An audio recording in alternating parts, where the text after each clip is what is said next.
গ্রামের মাঠ, দুপুরবেলা। সূর্য তেজদীপ্ত। রামু শুকনো মাঠের দিকে তাকিয়ে দীর্ঘশ্বাস ফেলছে। মাটির জমি ফেটে চৌচির। রামু ক্লান্ত হয়ে একটা গাছের নিচে বসে মাটির দিকে হাত বাড়ায়। রামু বলল, হে ভগবান, সব শেষ। এই খরার জন্য ফসল তো দূরের কথা, জলটুকুও মিলছে না।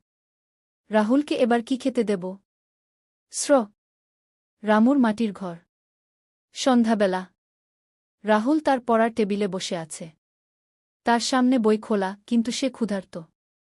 রামু ঘরে ঢোকে, তার হাতে সামান্য কিছু চাল। রাহুল, বাবা, আমার খুব খিদে পেয়েছে। আজ কি আর কোনো কাজ পাওনি?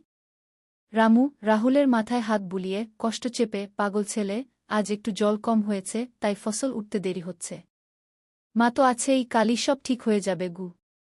রাহুল বুঝতে পারে বাবা মিথ্যা বলছে, কিন্তু কিছু বলে না। সে বাবার দিকে তাকিয়ে হাসার চেষ্টা করে। মাঠ। রাত। রামু মাঠে আকাশের দিকে তাকিয়ে বসে আছে। সে মনে মনে প্রার্থনা করছে। হঠাৎ খুব ধীরগতিতে মেঘ ডাকতে শুরু করে।